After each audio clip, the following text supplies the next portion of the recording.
You're about to hear an excerpt from the book, The Mark, a teaching from Esoteric Christianity.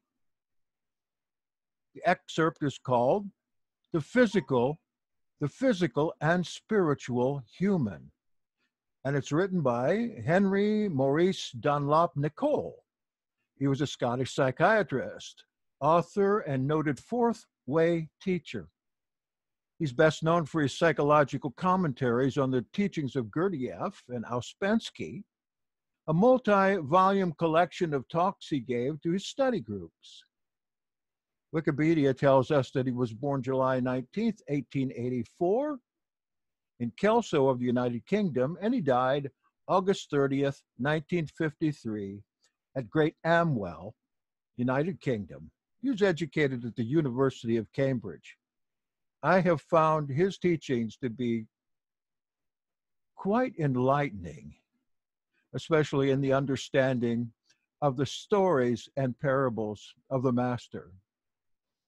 As for esoteric Christianity, it takes the words of Yeshua and the stories of the scripture intentionally and entirely out of context, in order to find new meaning good for all time. And my text today is from Thomas, saying 37. Yeshua's disciples said, "When will you be shown forth to us, and when shall we behold you?" Yeshua said, "When you strip naked without being ashamed, and take your garments and put them under your feet like little children, and tread upon them, then you will see the child of the living, and you will not be afraid."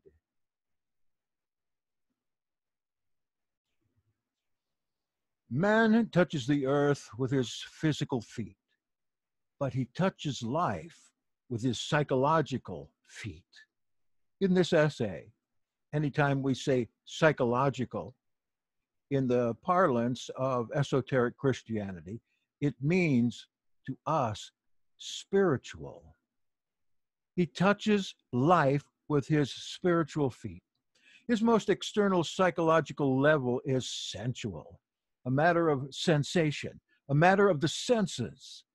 This level, that is, his most external thinking and feeling, arise from what he perceives from sense. This level represents the feet of his psychological being as distinct from the feet of his physical being, and the kind of shoes that cover his feet represent his particular views, opinions, attitudes that he wears or uses in his approach to sense-given life. Without your five senses, external life wouldn't exist for you. How does a man walk on earth? We speak here psychologically, spiritually. How does his outermost psychology relate itself to external life? Now, a man who understands life only through the evidence of his senses is not a psychological or spiritual man. He is a sensual man. His mind is based on sense. This is called elsewhere the mind of the flesh. In such a case, he thinks from his feet. He has no head. Most particularly, he thinks from what shoes cover his feet. This is his form of truth, different in different cases, but of the same order or level. He is as yet far from being a man. He thinks literally. He takes, say, a parable literally, but to become a man, one must begin to think apart from the literal sense. What is significant to anyone who craves internal development is to think psychologically. Why, for example, is it said so often in esoteric literature, as in the scriptures, that a man must remove his shoes before entering a sacred place? It means that the sensual mind cannot understand psychological truth. So he's told to remove his shoes. That is, his sense-based truth, To put the matter in other terms, the physical man can't comprehend the spiritual man. So when it's said that it is necessary to take off one's shoes before entering a sacred or holy place, it signifies that the sensual cannot comprehend the spiritual. Sensual thought cannot touch a level above itself. Another kind of thinking is required. The mind is at different levels, and its lowest level can't grasp the working of higher levels. Try to understand psychological truth with the lowest, most external level of the mind. Oh, that's impossible. So those shoes must be removed when entering into the sphere of knowledge above sense knowledge. To drag psychological understanding down to the level of sensual understanding is to destroy everything in man that can lead to his internal development and make him a man inwardly. People try to understand God and the divine with their sensual mind. They try to understand with their shoes, not their head.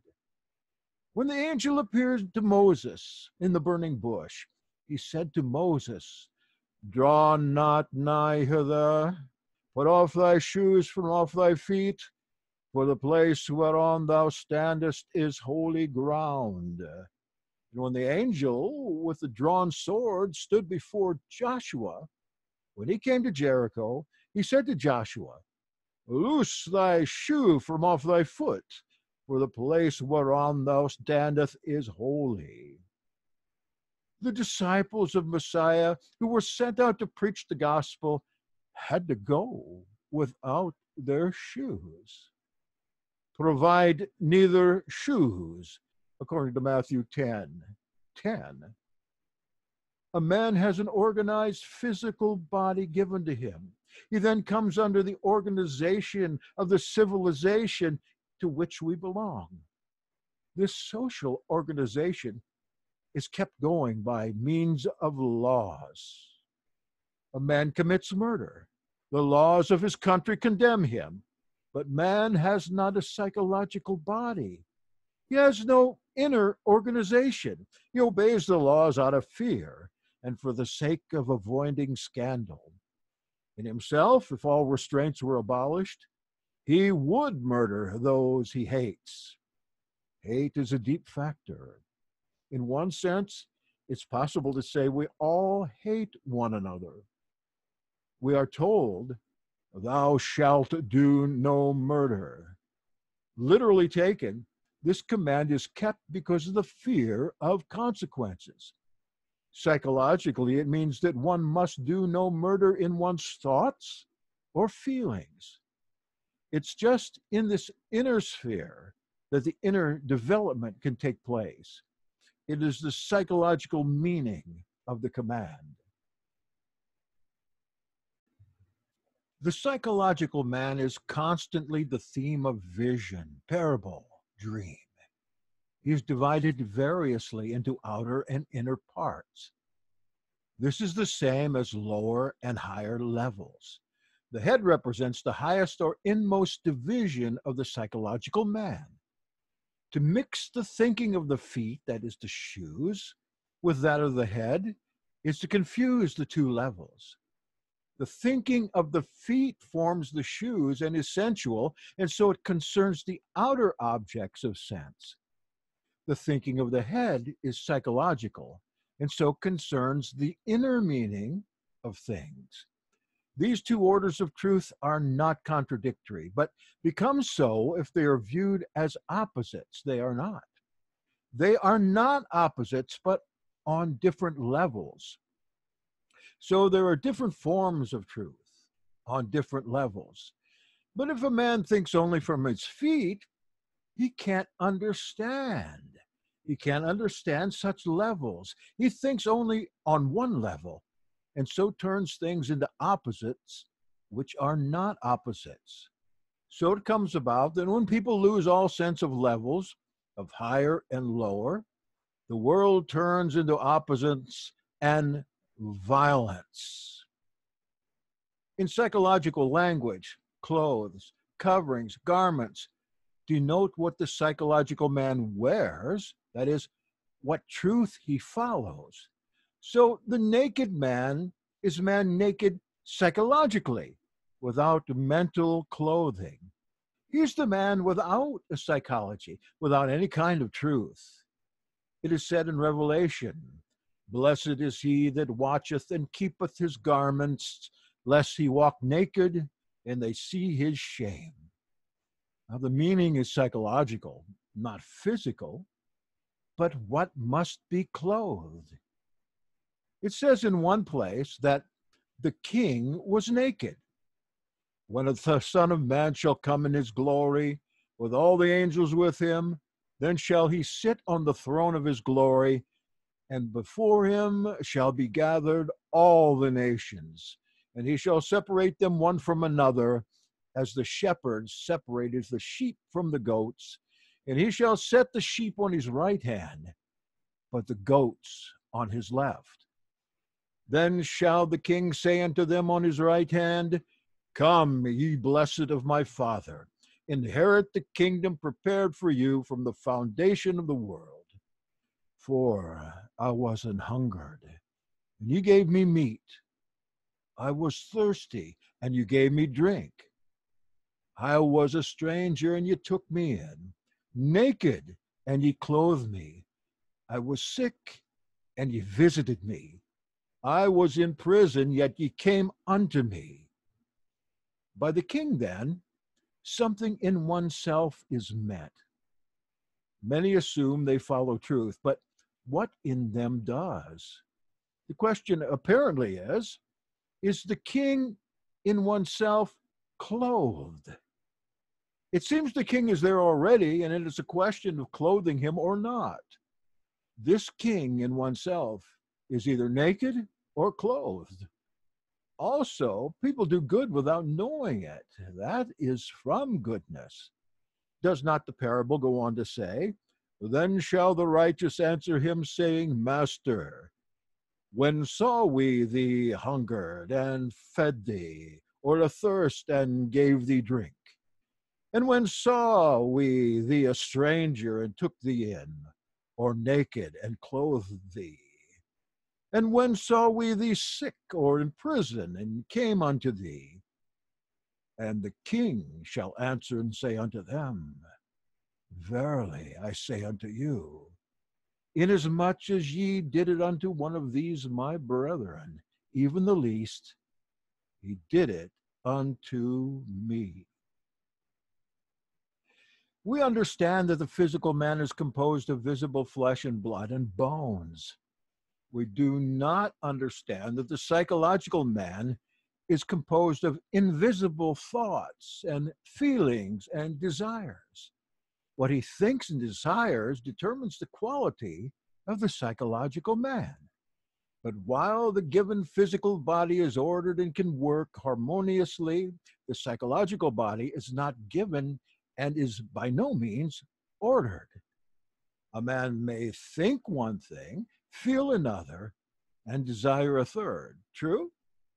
From this point of view, man's task is to bring about order in the psychological body, which is in disorder. For this reason, there's always existed a literature under various guises that does not refer to the physical, but to the psychological man. As, for example, the fragments of teaching preserved in the Gospels and many other fragments. But again, we're going to wrong because this psychological man is in some way already there in us. Only we must clothe him. Shall we say then that he is either naked or wrongly clothed, and that the task is to cover him from head to foot in the right garments? Recollect that the king apparently is there, either naked or clothed, and that in those cases where he is left naked, the person has failed. And in those cases where he is clothed, the person has not failed. To purify the thinking, change the mind, is symbolized by washing with water. This is washing the mind from the senses. The basin is the receptive vessel to hold the water, to concentrate in. The feet are the lowest mind in contact with the external world. This must be changed in this life. After that, he poureth water into a basin, and began to wash the disciples' feet, and to wipe them with the towel wherewith he was girded. Then cometh he to Simon Peter, and Peter saith unto him, Master, dost thou wash my feet? Yeshua answered and said unto him, What I do thou knowest not now, but thou shalt know hereafter. Peter saith unto him, Thou shalt never wash my feet. Yeshua answered him, If I wash thee not, thou hast no part with me.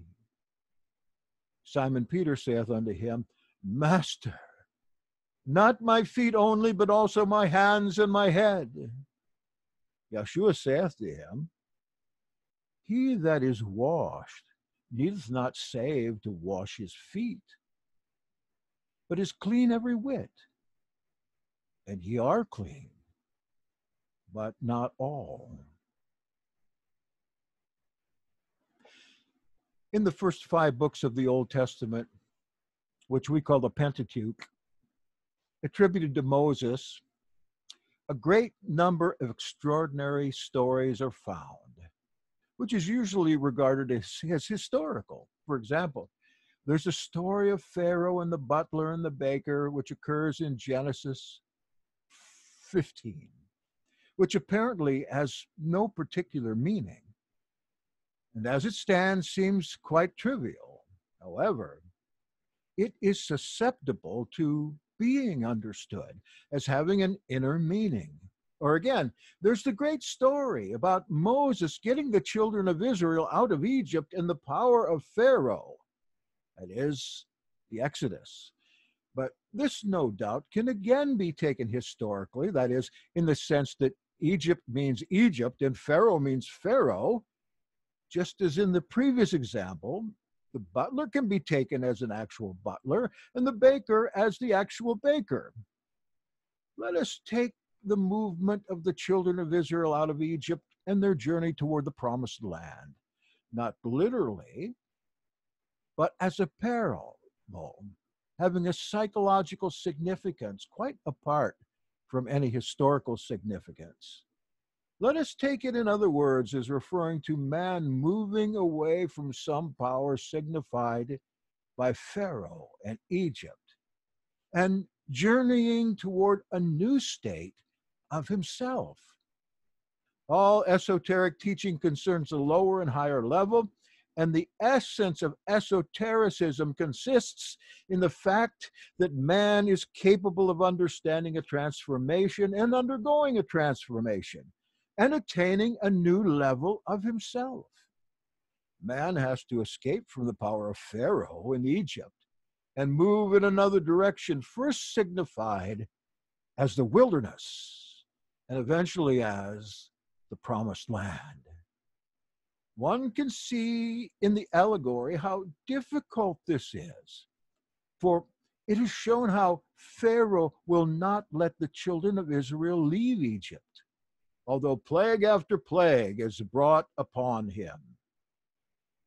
Men glued to the senses, to visible reality, to external life, can only move with great difficulty to a level of comprehension which lies beyond the facts of the senses and their power over him. This is the first problem of esoteric teaching, and in the parable the emphasis is put toward the power of Pharaoh, which Moses tries to overcome. Pharaoh represents the power of the lower level, and Moses the power of the higher level. Moses, having been told by Elohim to get the children of Israel out of Egypt, Egypt representing a psychological, spiritual state of humanity. The many different sides of a man that can grow into a new inner development are firmly held down in Egypt by Pharaoh. That is, by the power of the lower level of understanding gained solely through the world as it appears to the senses, and the understanding that we gained from this first source of meaning. The level of interpretation is Egypt and Pharaoh. It's concentrated power of this level, the first level. He can be compared with the ruler of the feast in the parable of the marriage of Canaan. Let us look at some definitions in the Old Testament as to the meanings of Egypt. In that extraordinary book called Isaiah or Yeshayahu, it's full of psychological interpretation and offers a key almost to the earlier books of the full psychological interpretation and also of the entire Old Testament. It is said, "Now the Egyptians are men and not God, and their horses flesh and not spirit." From this we can see that if we take the narrative of the emancipation of the children of Israel as meaning psychologically the passage from a state of flesh to a state of spirit, we must understand that a mental transformation is signified. Now, in one of the epistles of the New Testament, Paul speaks of the mind of the flesh or the carnal mind. "Let no man beguile you of your reward in voluntary humility and worshiping of angels, introducing into those things which he hath not seen, vainly puffed up by his fleshly mind." Therefore, if we apply the story of the children of Israel in Egypt to an interpretation above any literal historical meaning, we can begin to understand that it's about the emancipation of a man glued to the evidence of his senses, the man of sensible facts, and his development into a new state of understanding based on principles and meanings coming from another level insight, that is, a passage from flesh to spirit. The horse, that's what a man rides on. It's represented in the ancient language of parables, of which many traces exist in ancient Greek mythology. It's the intellect of the mind. When Isaiah says that horses of Egypt are flesh and not spirit, he gives a clue to the whole meaning of the Exodus of Egypt, that it is flesh and not spirit.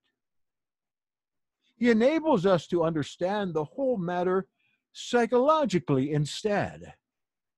Pharaoh is flesh, Moses is spirit. It is we ourselves who have to get our children of Israel out of Egypt. How true is that?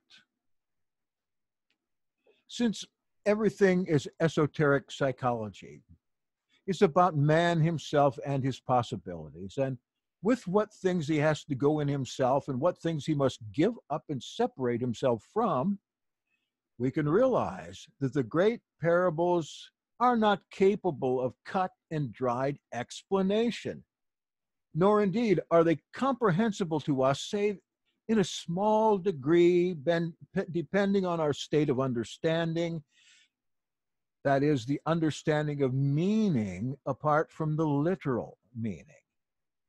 Behind the words lies an inner sense, but this inner sense does not fit in easily with the ordinary mind. We have to think in a new way and see connections that, although psychological, are not literally logical. In trying to comprehend some inner meaning in the story of Pharaoh and his butler and his baker, we must take Pharaoh in this case as meaning a man based on his senses beginning to undergo a change in his understanding. It is, so to speak, your Pharaoh that stands firmly in the senses and their evidence. The butler and the baker represent two sides of oneself, one of which has to be hanged and one of which is redeemed. In this story, we see that Egypt is transformed through the influence of Joseph, who finally becomes the controller of Egypt. It's the same story as that concerning the exodus of the children of Israel from Egypt, but it is told in a different way.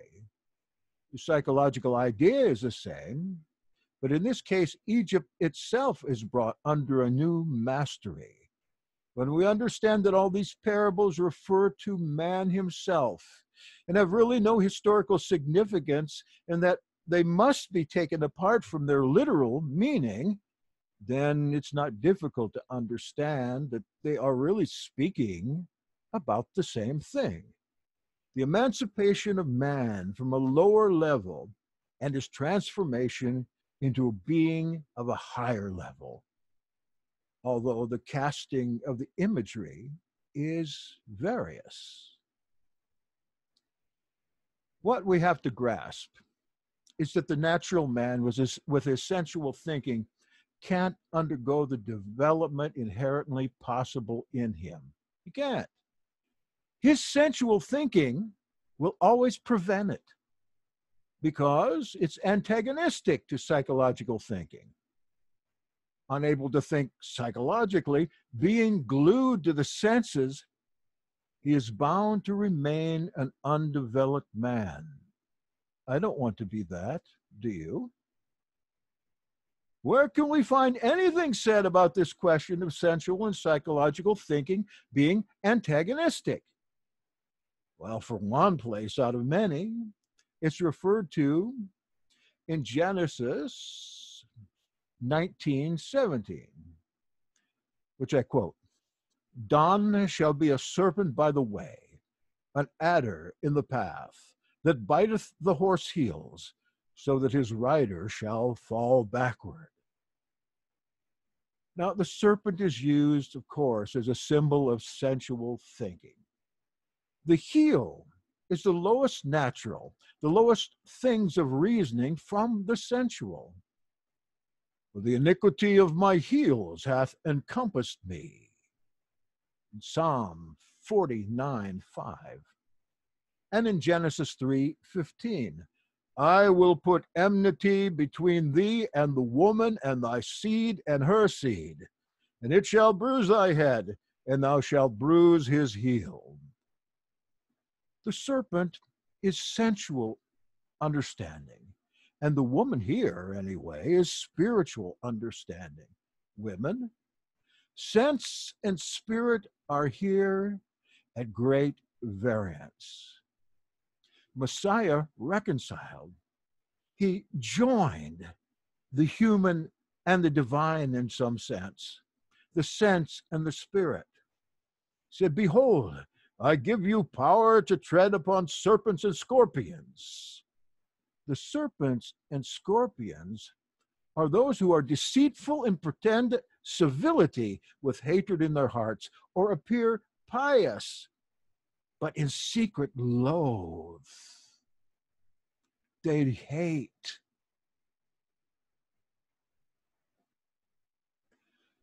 Or they champion reform to gain power. What the person is and what the person appears to be are in contradiction, and so the mind is split. Deceit is the divided mind. A man speaks well and thinks evil, or does well and wills evil, and so is full of hidden poison. Deceit is malice from the will, cloaked by outward friendliness. Messiah called the Pharisees, "Ye serpents, ye offspring of vipers," because outwardly they appeared good, and inwardly they were evil. This deceit penetrates the whole being of a person and renders him incapable of growth. In fact, he's dead. He is finished. Messiah says to the Pharisees, as examples of deception, "Why wash the outside of the platter? Woe unto you, scribes and Pharisees, hypocrites! For ye make clean the outside of the platter, but within they are full of extortion and excess. The word translated as faith, pistis in Greek, means more than belief. It means a whole new way of thinking. Let's take an example from the Gospels. It is said that when his disciples were come to the other side, they had forgotten to take bread. Then Yahshua said to them, "Take heed and beware of the leaven of the Pharisees and of the Sadducees." And they reasoned among themselves, saying, "It's because we have taken no bread." Which when Yahshua perceived, he said unto them, "O ye of little faith, pistis, why reason ye among yourselves, because ye have brought no bread? How is it that ye do not understand that I spake it not to you concerning bread, that ye should beware of the leaven of the Pharisees and of the Sadducees?" Then understood they how that he bade them beware not of the leaven of bread, but of the doctrine of the Pharisees and of the Sadducees. In this incident, it's clear that the disciples took something said by Messiah in its sensual sense, with its sensual meaning, that is, according to the literal sense of the words. Messiah told them that this was a sign that they had little faith. It's not a question of belief. They may have believed greatly in what they saw in Messiah, yet, though they believed, they had little faith. Pistis. What does this mean? It means that faith is something more than belief. In this case, faith means understanding on a level other than literal understanding. Woe to those who only see Scripture in a literal sense. Take off your shoes. Sensual understanding can't make contact with the meanings contained in Messiah's teaching. He was not speaking of literal leaven, but of psychological leaven. Messiah is not speaking sensually, but psychologically, but spiritually. His words had no sensual meaning whatsoever, but only psychological meaning. The leaven spoken of was not literal leaven, nor was bread literal bread, but falsity infecting good. Sadducees and Pharisees are always within us. The Sadducees can be compared with the scientists of today. They didn't believe in any life after death. That is their leaven of falsity. Now, the Pharisees can be compared with the people who are in appearances, who, so to speak, think the important thing is to go to church on Sunday, to be seen of men, to show up at the synagogue. That is their leaven. They were stigmatized as hypocrites, those without inner belief. Now, Messiah here connects the disciples' lack of psychological understanding and consequent inability to see what was meant with littleness of faith. In other words, Messiah connects the capacity of psychological understanding with the possession of faith, and sensual understanding with the littleness of faith, or even elsewhere with blindness, with complete absence of faith, with inner death. Faith is necessary to open a part of the mind not opened by the senses. Let us turn now to some other passages concerning faith and high meanings. Many may have believed in Messiah as a visible miracle worker. They believed through what they saw. That is, through the evidence of the senses. But in Hebrews chapter 11, faith, or now faith, is called a basis for belief in what if not is not seen. But faith is a basis for things hoped for, a conviction of things unseen. It's not only a conviction of things unseen, but is a basis or plane on which another world of relations and values can be reached, one that is above the seen world and the cause of it.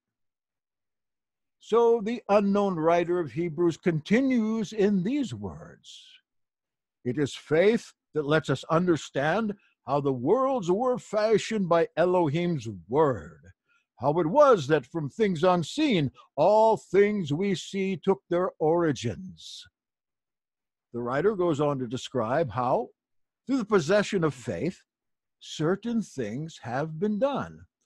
Now, although it may be true that nowhere in the scriptures is faith exactly defined, but chiefly its effects, certain things are said about it as before, above, to show it has to do with an inner perception of scale. If faith causes a man to perceive in his mind that a world invisible to sense lies above the seen world and is the cause of it, then he perceives things in scale, that is, in terms of higher and lower levels. One's up here, one's down there. When the centurion said that he was a man who was under these above him in authority, whilst he himself had those who were under him in rank, and added that it must be the same with Messiah, he was speaking there in terms of scale.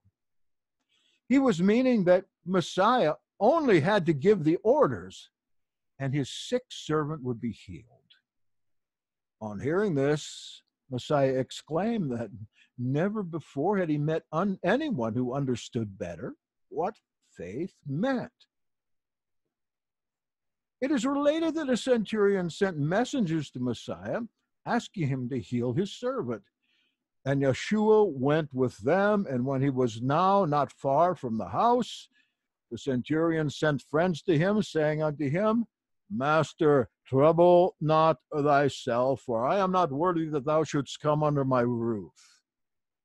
Wherefore neither thought I myself worthy to come unto thee, but say the word only, and my servant shall be healed. For I also am a man set under authority, having under myself soldiers. And I say to this one, Go, and he goeth. And to another, Come, and he cometh. And to my servant, Do this, and he doeth it. And when Yeshua heard these things, he marveled at him, and turned and said to the multitudes that followed him, I say unto you, I have not found so great faith, no, not in Israel. And they that were sent, returning to the house, found the servant whole. So to return to Hebrews, the writer goes on to say, it is impossible to please Elohim without faith. That is, it's impossible without the basis or foundation of faith, which makes it possible for a man to think beyond the evidence of his senses and realize the existence of invisible scale and understand psychological meaning. To realize scale means to realize that there are different levels of meaning. Literal meaning is one thing. Psychological or spiritual meaning is quite another, although the words used are the same. For example, we saw that the word yeast used in the incident quoted indicated two levels of meaning. The disciples took it on the lower level and were told it was because their faith was little. Their thinking was sensual. They had difficulty in thinking in a new way on another level. And their psychological thinking was so weak just because they were based on sense. and not on faith. Thus, sense and faith describe two ways of thinking, not opposites, not antagonistic, but on different levels. For without the perception of scale and levels, things are made to be opposite when they are not so, and man's mind is split into either or, which leads to endless confusions and mental wrangles and miseries. The writers go on to say, nobody reaches Elohim's presence until he has learned to believe that Elohim exists and that he rewards those that try to find him. It's apparent that if scale is behind all these things, if order is scale, and if it's to set in order, to set in scale, then what is higher and what is lower must exist. To everything, there must be an above and a below. A man who cannot perceive scale, visible or invisible, as did that centurion by means of his psychological understanding, due to his great faith, will be shut to the intuitions that only faith opens out to every mind that hitherto has been asleep in the senses and the limited world revealed by them. Amen.